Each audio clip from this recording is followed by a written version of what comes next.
पिछली कहानी में हमने देखा था कि किस तरह से नॉर्मन स्प्लिट पर्सनैलिटी का शिकार है और अंत में वो अपनी पूरी पर्सनैलिटी को भूल जाता है। उसकी मॉम की पर्सनैलिटी पूरी तरह से उस पर हावी हो जाती है। ये कहानी उसके आगे की कहानी है। Hollywood silver screen presenting psycho part 2। कहानी की शुरुआत कोर्ट रूम से होती है जहां पर नॉर्मन को दिखाया जाता है। नॉर्मन को सन 1960 में गिरफ्तार किया गया था और ये होता है सन 1983, यानी कि 22 साल बीत चुके हैं। इन 22 सालों में नॉर्मन एक्सेप्ट कर चुका है कि उसकी मॉम अब इस दुनिया में नहीं रही, यानी कि उसकी दिमागी हालत पूरी तरह से स्टेबल है। इसीलिए नॉर्मन का जो वकील होता है वो जज से कहता है कि नॉर्मन को अब रिहा कर देना चाहिए। जज भी इस फेवर में होता है कि नॉर्मन को रिहा कर देना चाहिए। तभी यहाँ पर मैरियन, जिसका कत्ल नॉर्मन ने किया था, उसकी बहन लाइला खड़ी हो जाती है, जो कि अब सैम की विडो है। दरअसल सैम और लाइला ने शादी कर ली थी। वो जज से कहती है कि तुम इस खूनी को, इस कातिल को छोड़ नहीं सकते। ये खूनी है जिसने कई लोगों को मारा है, पर जज उसकी बात नहीं सुनता और नॉर्मन को रिहाई मिल जाती है। अब नॉर्मन 22 साल बाद अपने घर वापस आता है। वो अपने मोटेल को देखता है जहाँ पर उसने कत्ल की थी। इसके बाद वो अपने घर की तरफ जाता है और तभी वो रुक जाता है। दरअसल वो नर्वस होता है, पर वो अपने आप को संभालता हुआ घर के अंदर चला जाता है। हालांकि उसे यहाँ पर कुछ हेलुसिनेशंस भी होते हैं, पर वो इस सच्चाई को एक्सेप्ट कर चुका है कि उसकी मॉम अब इस दुनिया में नहीं रही। यहाँ पर उसके साइकाइट्रिस्ट ने उसके लिए एक जॉब भी अरेंज कर दी होती है, जो कि पास ही में एक रेस्टोरेंट में होती है, जहाँ पर वो एक लेडी से मिलता है जिसका नाम एमा स्पूल होता है। यहाँ पर वो एक लड़की से भी मिलता है जो यहाँ पर वेट्रेस है, इसका नाम मेरी है। नॉर्मन वहाँ पर काम को समझता है कि उसे काम कैसे करना है, और जब वो रात को घर जा रहा होता है तो वो देखता है कि वो वेट्रेस जो उसके साथ काम करती है, जिसका नाम मेरी है, वो फोन पर किसी से लड़ रही है। जब नॉर्मन उससे बात करता है तो उसे पता चलता है कि वो अपने बॉयफ्रेंड से बात कर रही थी, जिसके साथ वो रहती है, और उसने उसे घर से निकाल दिया। इसीलिए वो मैरी को कहता है कि तुम मेरे मोटेल में रुक सकते हो, तुम्हें कोई पैसा नहीं देना होगा। मैरी उसके साथ उसके मोटेल में आ जाती है। यहाँ पर पहले से नॉर्मन को कुछ लोगों की हंसने की आवाज आ रही होती है। वो रूम चेक करने के लिए जाता है और जब वो वापस आता है तो यहाँ पर मोटेल का मैनेजर भी आ गया होता है, जिसे हॉस्पिटल वालों ने इस मोटेल के लिए अपॉइंट किया था। नॉर्मन मैरी को कहता है कि तुम मेरे घर जाओ। मैरी वहाँ से निकल जाती है। दरअसल यहाँ पर नॉर्मन को मोटेल के रूम्स में कुछ ड्रग्स की शीशियां मिली थी, इसीलिए वो नहीं चाहता था कि मैरी यहाँ पर रुके। और अब वो ड्रग्स की शीशियां दिखाकर मैनेजर से पूछता है कि ये सब क्या है। मैनेजर कहता है कि ये ड्रग्स है। दरअसल उसका मैनेजर यहाँ पर ड्रग्स का व्यापार भी करता है, इसीलिए नॉर्मन उसे जॉब से निकाल देता है। इस बात से गुस्सा होकर उसका मैनेजर उसे बहुत उल्टा सीधा बोलता है और अब नॉर्मन वापस अपने घर आ जाता है, जहाँ पर मेरी भी है। नॉर्मन अपने घर में पूरी तरह से कंफर्टेबल नहीं होता, क्योंकि आज भी उसकी पुरानी यादें उसके साथ है। मैरी को सब देख के अजीब लगता है, इसीलिए वो यहाँ से जाना चाहती है। तो नॉर्मन कहता है कि जिस तरह से तुम घबराई हुई हो, उसी तरह से मैं भी घबराया हुआ हूँ, क्योंकि कई सालों बाद आज पहली बार मैं रात इस घर में गुजारूंगा। और वो उससे रिक्वेस्ट करता है कि वो यहाँ पर रुक जाए। हालांकि मैरी के दिल में कहीं ना कहीं डर होता है, पर नॉर्मन के कहने पर वो यहाँ पर रुकने के लिए तैयार हो जाती है। वही अगले दिन रेस्टोरेंट में दिखाया जाता है जहाँ पर मैरी और नॉर्मन काम करते हैं। वहाँ पर नॉर्मन का वो मैनेजर आता है जिसे उसने जॉब से निकाल दिया था। वो नॉर्मन को उल्टा सीधा बोलता है और साथ ही साथ मैरी के साथ भी बदतमीजी करता है। नॉर्मन उस जगह पर होता है जहाँ पर वेट्रेस ऑर्डर लेकर उनकी स्लिप लगा देती है और नॉर्मन उस ऑर्डर को पढ़कर शेफ को बताता है, और तभी उन स्लिप्स में उसे एक स्लिप दिखती है जिस पर लिखा होता है, डोंट लेट दैट लिटिल होर in my house again, love mother. ये मैरी के लिए लिखा होता है कि इस वेश्या को दोबारा मेरे घर पर मत लाना, और नीचे लिखा होता है लव मदर। ऐसी नोट उसे उस वक्त भी मिला था जब वो 22 सालों के बाद अपने घर पर आया था। उस पर लिखा था, Norman I will be home late, fix your own dinner, यानी कि मैं देर से आऊंगी, अपना डिनर खुद बना लेना। और उस नोट पर भी लिखा था लव एम, यानी कि लव मदर। कोई है जो नॉर्मन को विश्वास दिलाना चाहता है कि उसकी मॉम आज भी जिंदा है। नॉर्मन को पूरा विश्वास हो चुका है कि ये नोट और किसी ने नहीं बल्कि उसके मैनेजर ने लिखा है, जिसे उसने जॉब से निकाला है। वो बाहर जाता है, बहुत गुस्से में होता है। उसका मैनेजर उसे उकसाता है, वो उसे साइको कहता है और ये भी कहता है कि शायद तुम सिर्फ लड़कियों को मारते हो, आओ मारो मुझे। नॉर्मन अपने गुस्से को कंट्रोल करके अंदर आ जाता है। वहाँ पर उसके पास शेफ आता है। शेफ पूछता है कि क्या हुआ था। नॉर्मन बताता है कि ये आदमी जो कि मेरा मैनेजर था, वो मैरी को परेशान कर रहा था, साथ ही साथ उसने मुझे एक नोट भी लिखा। यहाँ पर जो ओल्ड लेडी एमा होती है वो उस जगह पर चेक करती है जहाँ पर उसने नोट देखा था, पर वहाँ पर कोई भी नोट नहीं होता। वो कहते हैं कि यहाँ पर कुछ भी नहीं है। नॉर्मन भी वहाँ पर चेक करता है लेकिन उसे कुछ नहीं मिलता। इस बात से वो परेशान हो जाता है और वहाँ से निकल जाता है। और रात को जब वो घर पर होता है तो उसके घर पर स्टे करने के लिए मैरी आती है। दरअसल मैरी को विश्वास हो चुका है कि उसकी दिमागी हालत पूरी तरह से ठीक हो चुकी है, क्योंकि जिस तरह से आज उसने अपने गुस्से को कंट्रोल किया था, ऐसा शायद वो खुद भी नहीं कर पाती। मैरी ऊपर रूम में चली जाती है और जब वो शावर लेकर बाहर निकलती है तो दीवार पर एक छेद दिखाया जाता है, जिसके दूसरी तरफ से कोई मैरी को देख रहा होता है। मैरी को एहसास होता है कि यहाँ पर कोई है, पर जब वो बाहर आकर देखती है तो वहाँ पर कोई भी नहीं होता। कुछ देर बाद नॉर्मन को एक कॉल आता है जिसमें एक लेडी बोलती है कि वो उसकी मदर है। नॉर्मन को ऐसा लगता है कि सब उसका मैनेजर करवा रहा है। उसी रात को उसका मैनेजर जब अपना सामान पैक करके कहीं जा रहा होता है तो उसके पीछे एक साया आता है, ठीक उसी तरह से जिस तरह से 22 साल पहले एक साया ने कई कत्ल किए थे, और वो साया उस मैनेजर का कत्ल कर देता है। अगले सुबह यहाँ पर नॉर्मन का साइकेट्रिस्ट आता है। नॉर्मन से पूछता है कि तुमने अपनी जॉब क्यों छोड़ दी। नॉर्मन कहता है कि अब मैं अपना मोटल चलाऊंगा। यहाँ पर मैरी भी आ जाती है जो जॉब पर जा रही होती है, और नॉर्मन का साइकेट्रिस्ट उसे लिफ्ट देता है। और जब नॉर्मन अपने मोटल को पेंट कर रहा होता है तभी उसे अपने घर की खिड़की पर कोई दिखता है। ये कोई फीमेल होती है जो उसी की मॉम की तरह लगती है। नॉर्मन भागता हुआ घर के अंदर जाता है और वो देखता है कि उसकी मॉम का कमरा जो हमेशा बंद रहता है उसका दरवाजा खुला हुआ है। वो धीरे धीरे उस कमरे में जाता है। वो देखता है कि वहाँ पर जितना भी सामान जो सफेद कपड़े से ढका हुआ था अब वो पूरी तरह से खुला हुआ है। यहाँ पर उसे एक नोट भी मिलता है जिस पर लिखा होता है कि उस लड़की को, स्लट को अपने आप से दूर रखो, नहीं तो मैं उसे मार दूंगी। नीचे लिखा होता है मदर। अब नॉर्मन को एहसास होता है कि ऊपर कोई है, और जब वो ऊपर के कमरे में जाता है तो दरवाजा कोई बाहर से बंद कर देता है। नॉर्मन वहाँ पर लॉक हो जाता है। वहीं नॉर्मन के घर के बाहर एक लड़का और लड़की को दिखाया जाता है जो खिड़की से उसके घर के नीचे जो तहखाना होता है वहाँ चले जाते हैं। दरअसल ये घर 22 सालों से बंद था, इसीलिए यहाँ पर कॉलेज कपल मेकआउट करने के लिए, नशा करने के लिए आते हैं। और जब वो लड़का और लड़की बेसमेंट में होती है तभी उन्हें एहसास होता है कि वहाँ पर कोई और भी है। और जब वो चुपके से कमरे के बाहर देखते हैं तो वहाँ पर उन्हें एक औरत का साया दिखता है। ये लड़का और लड़की डर जाते हैं। लड़की खिड़की से बाहर चली जाती है, पर जब वो बाहर जाती है तो उसके पैर से एक लकड़ी खिसक जाती है, जिससे उस औरत को जो इस घर में है पता चल जाता है कि यहाँ पर कोई और भी है। और इससे पहले कि वो लड़का भी बाहर निकलता, वो चाकू लेकर उसकी तरफ बढ़ती है और उसे मार देती है। वही मैरी घर पर आ जाती है और वो नॉर्मन को आवाज लगाती है। नॉर्मन उसे कहता है कि मैं ऊपर बंद हूँ, पर जब वो दरवाजा देखता है तो दरवाजा खुला हुआ होता है। वो मैरी को उस कमरे में ले जाता है जहाँ पर उसे नोट मिला था, पर अब वहाँ पर कोई नोट नहीं होता और सारा सामान एक बार फिर से सफेद कपड़े से ढका हुआ होता है। नॉर्मन कहता है कि कोई यहाँ पर था जिसने सब कुछ किया है। अब यहाँ पर पुलिस भी आ जाती है, क्योंकि जिस लड़की का बेसमेंट में नीचे तहखाने में कत्ल हुआ उसके साथ जो लड़की थी उसने पुलिस को सब कुछ बता दिया है। पुलिस बेसमेंट में जाकर देखती है, लेकिन वहाँ पर उन्हें कोई डेड बॉडी नहीं दिखती, ना ही उन्हें खून का एक कतरा वहाँ पर दिखता है। साथ ही मैरी पुलिस से ये भी कह देती है कि नॉर्मन आज पूरी शाम मेरे साथ था, इसीलिए वो कत्ल नहीं कर सकता। पुलिस को वहाँ से जाना पड़ता है। अब नॉर्मन पूरी तरह से परेशान है, उसे अपने आप पर शक होना शुरू हो गया है। वो कहता है कि फिर दोबारा मेरी दिमागी हालत खराब हो रही है। मैरी उसे शांत करती है। वो कहती है कि मोटल से मैं वाइन लेकर आती हूँ, और जब वो मोटल में जाती है तो वहाँ पर लायला आती है। लायला वही होती है जिसकी बहन को 22 साल पहले नॉर्मन ने मारा था, और मैरी लायला की बेटी होती है। लायला अपनी बेटी मैरी से गुस्से से कहती है कि तुमने पुलिस से झूठ क्यों कहा कि नॉर्मन तुम्हारे साथ था, उसी ने कत्ल किया है। मैरी कहती है कि ऐसा नहीं हो सकता, क्योंकि जिस वक्त कत्ल हुआ था उस वक्त नॉर्मन ऊपर कमरे में बंद था।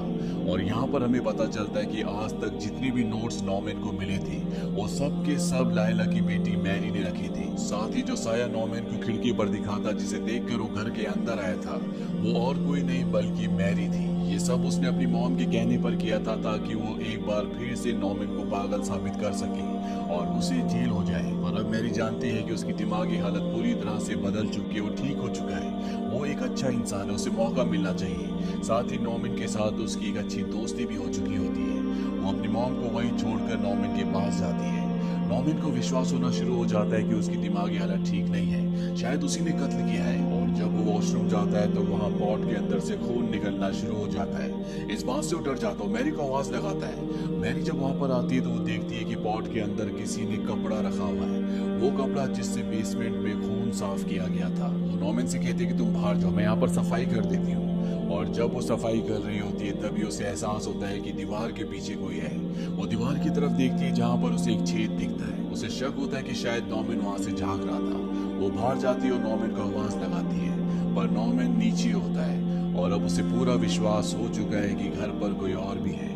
वो अपनी गन निकालकर घर की तलाशी लेना शुरू करती है और जब वो चेयर के ऊपर चढ़कर एक छेद से बाहर देखती है तो तभी घर के बाहर से भी एक आंख उसे अंदर झांक रही होती है। इस बात से मैरी पूरी तरह से डर जाती है और चिल्लाती है। नॉर्मन भागता हुआ अंदर आता है। मैरी उसे कहती है कि बाहर से कोई अंदर झांक रहा था, जल्दी बाहर जाओ।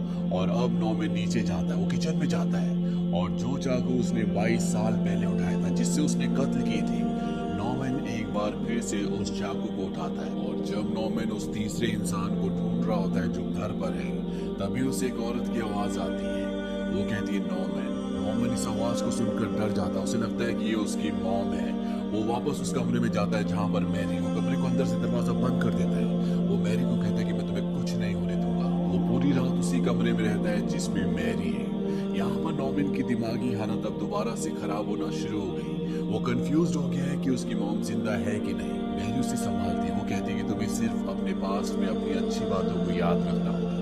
अगली सुबह जब मैरी घर पर नहीं होती तो यहाँ पर उसका साइकाइट्रिस्ट आता है। वो नॉर्मन को मैरी और उसकी मॉम के बारे में सब कुछ बता देता है। वो कहता है कि मैरी की मॉम है जो तुम्हें बार बार कॉल करती है और जो साया तुम्हें घर पर देखता है वो और कोई नहीं बल्कि वो मैरी है। वहीं दूसरी तरफ मैरी होटल में अपनी मॉम से मिलने जाती है और वो अपनी मॉम को कहती है कि अब तुम नॉर्मन को कॉल करना बंद कर दो। मैरी की मॉम मैरी को कहती है कि तुम्हें एक बार फिर से नॉर्मन की मॉम का भेष धारण करना पड़ेगा ताकि वो ये मान ले कि उसकी मॉम जिंदा है। अगर उसने ऐसा मान लिया तो पुलिस समझ जाएगी कि उसकी दिमागी हालत ठीक नहीं है और उसे जेल हो जाएगी। पर मैरी ऐसा करने से मना कर देती है। वहीं दूसरी तरफ साइकाइट्रिस्ट नॉर्मन की मॉम का जो ताबूत होता है उसे जमीन से निकलवाता है और उसे दिखाता है कि उसकी मॉम की डेड बॉडी आज भी उसके अंदर है ताकि नॉर्मन को यकीन हो जाए कि उसकी मॉम जिंदा नहीं है। अब जब मैरी घर पर आती है तो उसे नॉर्मन बताता है कि मेरी मॉम को मैंने ताबूत के अंदर देखा था। इसका मतलब ये है कि मेरी मॉम मुझे टॉर्चर नहीं कर रही, वो कोई और है। और तभी फोन की घंटी बजती है। नॉर्मन फोन उठाता और अपनी मॉम से बातें करना शुरू कर देता है।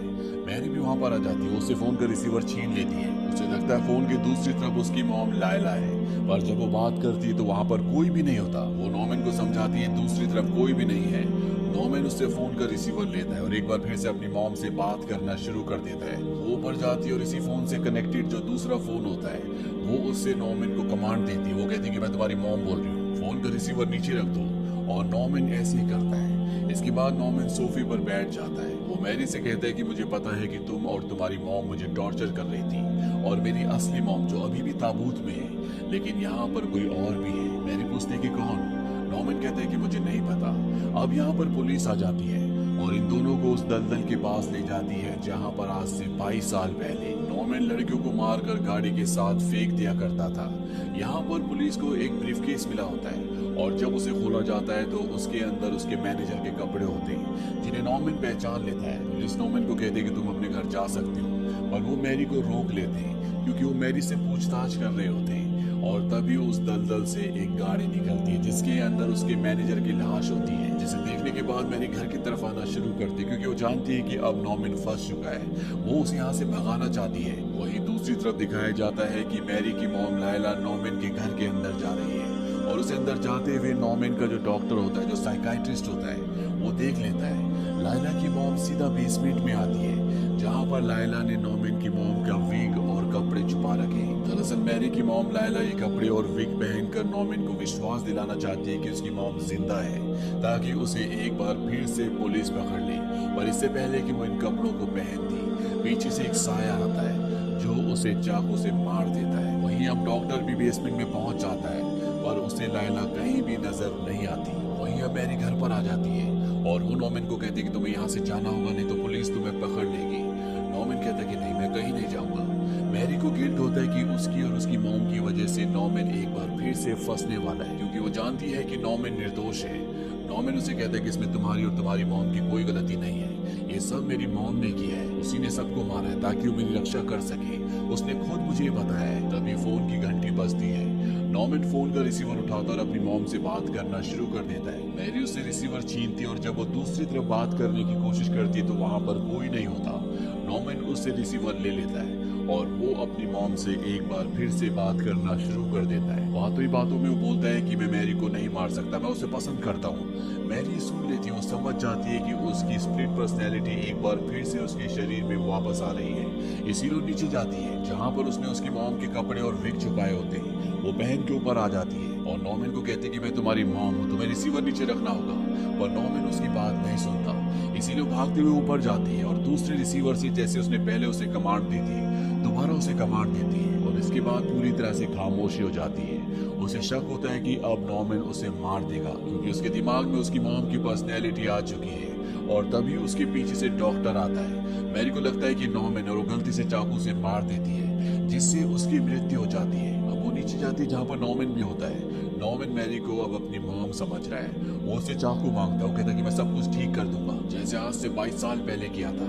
मैरी को डर लगता है कहीं वो उसे मार न दे, इसीलिए मैरी उस पर चाकू से वार भी करती है। वो धीरे धीरे नीचे बेसमेंट में चली जाती है। नॉर्मन भी उसके पीछे आता है। वहाँ पर बहुत सारा कोयला भी होता है। नॉर्मन के पैर से कोयला बहुत सारा नीचे गिर जाता है, जिसकी वजह से वहाँ पर मैरी की मॉम लायला की दबी हुई बॉडी उसे दिख जाती है। उसे लगता है कि उसका कत्ल नॉर्मन ने किया है, इसीलिए नॉर्मन पे हमला करती है। पर तभी यहाँ पर पुलिस आ जाती है और वो मैरी को गोली मार देती है। इसके बाद हमें पुलिस स्टेशन दिखाया जाता है, जहाँ पर पुलिस वाला रिपोर्टर्स को बताता है कि दलदल के अंदर मैनेजर और लड़के की जो लाश मिली थी, उन दोनों का कत्ल मैरी और उसकी मॉम ने किया था, ताकि इसका पूरा इल्जाम नॉर्मन के ऊपर आ जाए और उसे दोबारा पागल खाने भेज दिया जाए। मैरी को बाद में ये एहसास हुआ कि वो नॉर्मन के साथ गलत कर रहे हैं, इसीलिए उसने अपनी मॉम को समझाने की कोशिश की। उसकी मॉम ने उसकी एक बात नहीं सुनी, इसीलिए मैरी ने अपनी मॉम को मार दिया। पर इसके बाद उसकी खुद की दिमागी हालत भी खराब हो गई और इसका सबूत ये है कि जब हमने उसे मारा था, उस वक्त उसने नॉर्मन की मॉम के कपड़े और विग पहने हुए थे और वो नॉर्मन को भी मारने की कोशिश कर रही थी। और इस तरह से पूरा केस खत्म हो जाता है। अब रात को जब नॉर्मन अपने घर पर होता है तो वहाँ पर एमा स्पूल आती है। ये वही ओल्ड लेडी है जो उस रेस्टोरेंट में काम करती है, जहाँ असाइलम से छूटने के बाद नॉर्मन ने काम किया था। वो नॉर्मन को बताती है कि वो उसकी असली मदर है और जिसने बचपन में उसे पाला था वो उसकी बहन थी। और यहाँ पर जितने भी कत्ल हुए वो सब के सब एमा स्पूल ने किए, क्योंकि जो भी उसके बेटे को हार्म करना चाहते थे उसने उन सबको मार दिया। हालांकि नॉर्मन को इस बात का एहसास था कि उसकी मॉम कोई और है, लेकिन वो कौन है नॉर्मन को नहीं पता था। अब जब उसे पता चल चुका है कि उसकी मॉम ने सबको मारा है, तो वो पीछे से शॉवल से अपनी मॉम के सिर पर जोरदार प्रहार करता है, जिससे उसकी मॉम की मृत्यु हो जाती है। इसके बाद वो अपनी मॉम को उठाकर कमरे में ले जाता है और अपनी मॉम से आर्ग्यूमेंट्स करना शुरू कर देता है। यहाँ पर हम नॉर्मन और उसकी मॉम की आवाजें सुनते हैं। ये ठीक उसी तरह से होती जैसे आज से 22 साल पहले थी। हालांकि उसकी असली मॉम मर चुकी है, लेकिन एक बार फिर से नॉर्मन ने अपने दिमाग को यकीन दिलवा दिया है कि उसकी मॉम जिंदा है, यानी कि उसकी वो बीमारी जो खत्म हो चुकी थी एक बार फिर से वापस आ चुकी है। और अंत में हमें दिखाया जाता है कि नॉर्मन अपने घर से बाहर निकल गया और उसका जो मोटल होता है वहाँ पर लाइट जलती है, वैकेंसी यानी कि कमरे खाली हैं। और इसी के साथ ये कहानी यहीं पर खत्म हो जाती है। ये फिल्म सन 1983 में रिलीज हुई थी। IMDb पर इसकी रेटिंग है 6.3। इस फिल्म का बजट था $5 मिलियन और बॉक्स ऑफिस पर इसने कमाई की थी $34.7 मिलियन की। उम्मीद करते हैं कि कहानी आपको पसंद आई होगी।